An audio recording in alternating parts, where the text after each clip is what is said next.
Sir संहिता में जब हम ऋतुओं का अध्ययन करते हैं तब हमें हेमंत और शिशिर ऐसे दो शीत ऋतु देखने को मिलती है।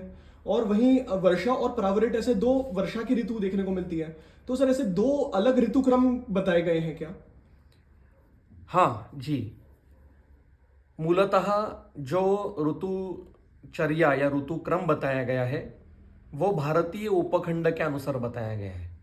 सबसे पहले उसका विचार करेंगे कि ये जो संहिता में जहाँ जहाँ ऋतुओं का वर्णन है, ऋतुचर्या का वर्णन है, वो भारतीय उपखंड के अनुसार उसका वर्णन किया कि यहाँ पे ये 6 प्रकार की ऋतु हमें दिखाई देते हैं।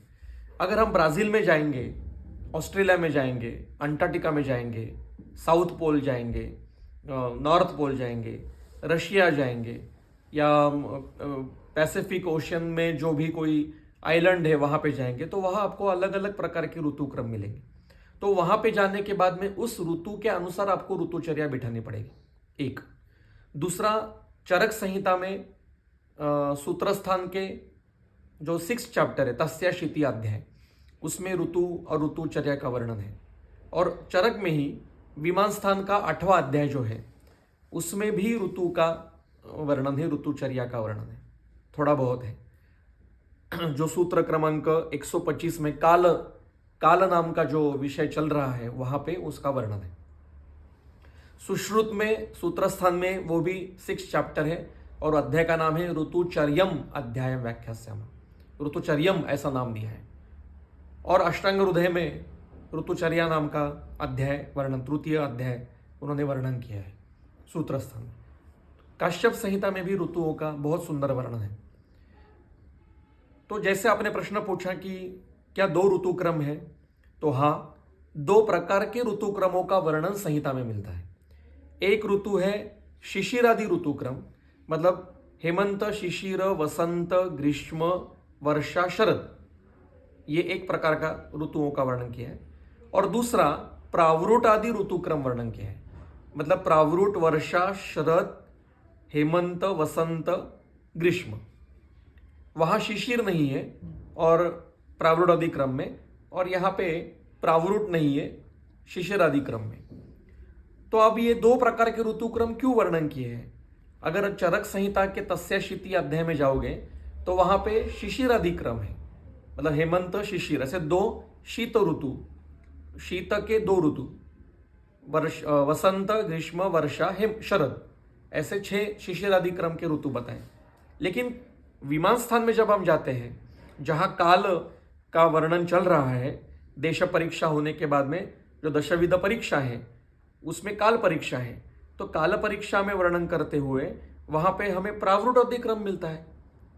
और फिर चक्रपाणी ने टीका लिखी है नीचे कि ऐसा भेद क्यों है।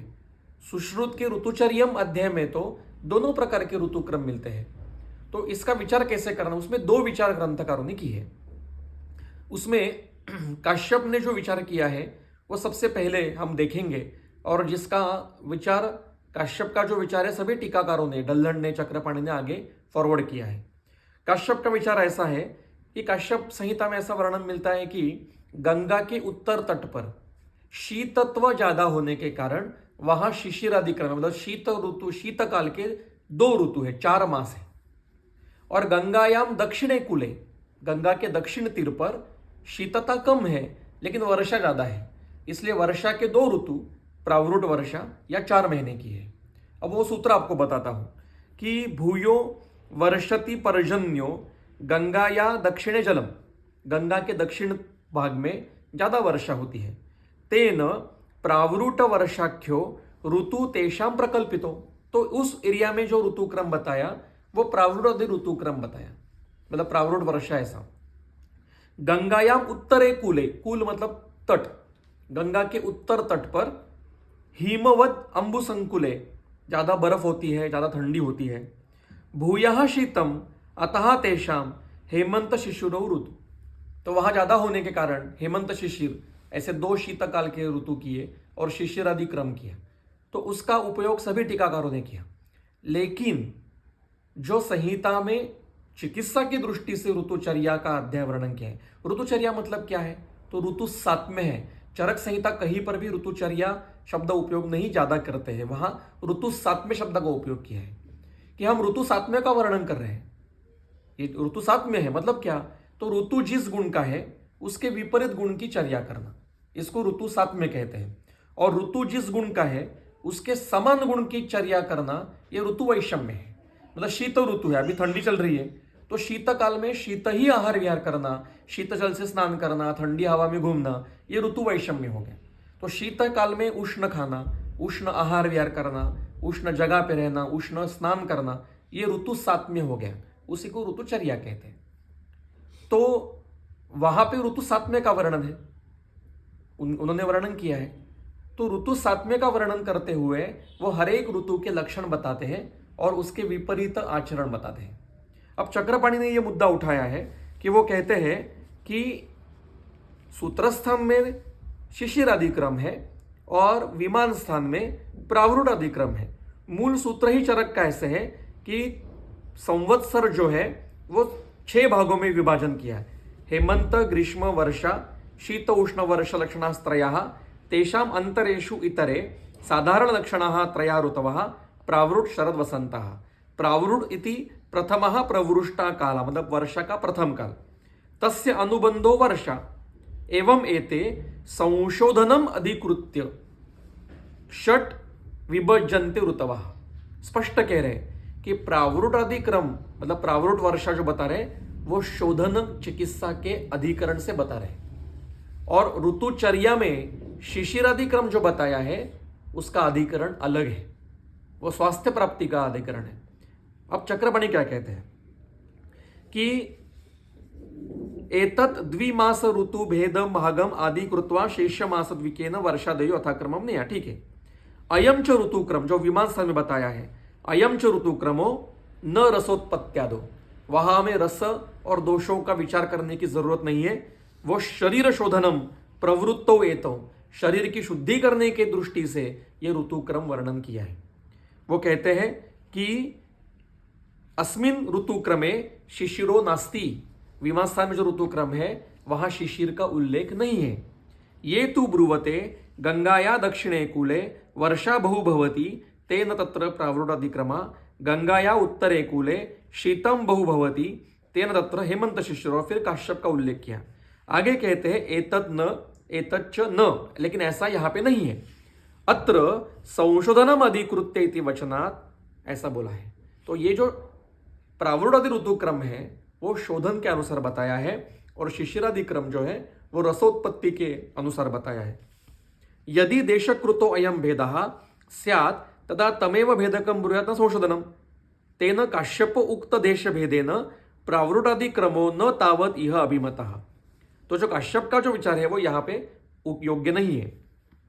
अब सुश्रुत में जो छठा अध्याय है सूत्रस्थान का, ऋतुचर्यम नाम का अध्याय, वहां पे डल्हन ने टीकाकार में दिया है कि पहले तो आपने शिशिरादि क्रम बताया 5वें अध्याय में, अब यहां पे आप फिर से वर्षादि ऋतु बता रहे, तो वो खुद मूल सूत्र ही चक्र सुश्रुत का बताते हैं कि वर्षा, शरद, हेमंत, वसंत, ग्रीष्म, प्रावरुषाः षड ऋतवः भवन्ति दोष उपचय प्रकोप निमित्त भेदात्।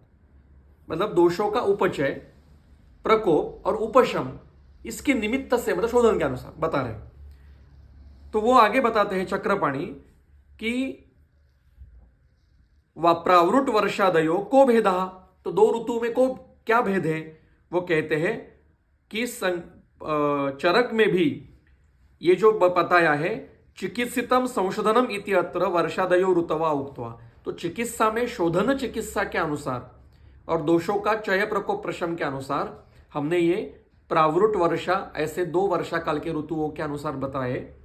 चरके अपि रोग भिषक जीतीय विमाने संशोधनम अधिकृत्य वर्षादयो अभिहितः, यदि अपि दोष संचयादि निमित्तम वर्षादया कथिता तथापि संशयादिषु शोधनम कार्यम इति अस्य प्राधान्यम। तो वो शोधन कहाँ करना है, तो प्रावरुट में बस्ती देनी है, शरद में विरेचन देना है और वसंत में वमन देना है।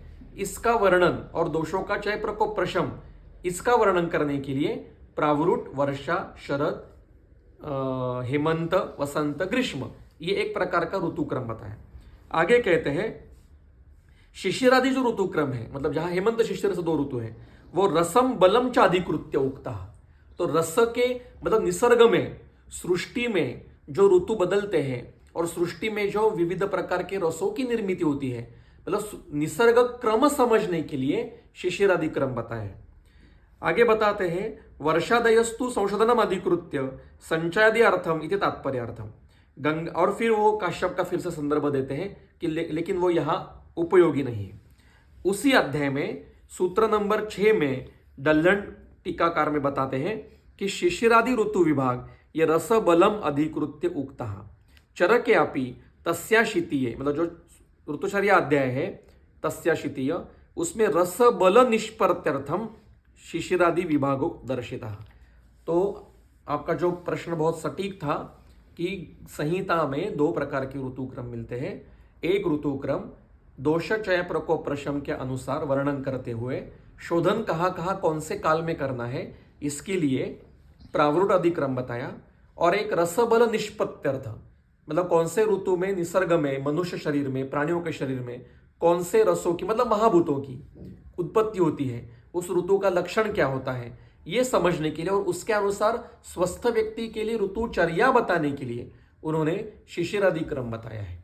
हमें चिकित्सा करते समय या अध्ययन करते समय दोनों का विचार करना पड़ता है, जो सुश्रुत ने ऋतुचर्या अध्याय में सूत्र स्थान में किया है। एक और बात इसमें है कि चरक, सुश्रुत और वाग्भट इनकी ऋतुचर्या के मास देखें, मतलब महीने, तो वो बदलने हुए हैं। और वाग्भट के भी जो महीने हैं बताए गए, मतलब वर्षा कौन से मास में है, वसंत कौन से, ये अभी और बदल गए हैं। क्यों? क्योंकि हर कुछ काल के बाद ऋतुक्रम आगे पीछे होता रहता है। जैसे कृष्ण का जन्म के समय बहुत वर्षा थी ऐसा बताया है, लेकिन आज कृष्ण जन्माष्टमी वर्षा के काल में नहीं आती है। तो इस हमारे मतलब इवन बहुत पहले दिवाली में बहुत कड़ी ठंडी होती थी, अब नहीं, इतनी ठंडी नहीं होती है। तो ये थोड़ा थोड़ा बदल रहा है अकॉर्डिंग टू काल। तो वो हमें समझना है, इसमें मतभेद मतांतर कुछ नहीं है, ये कालतः परिवर्तन जो आया है उतना समझना है। तो ऋतुओं का अध्ययन बहुत सटीकता से करना है। तीनों ग्रंथ और काश्यप इनका विचार करके हमें अंतिम निर्णय लेना पड़ता है। लेकिन हाँ, 2 ऋतुक्रम है और उसका ठीक से विचार करना पड़ेगा। धन्यवाद।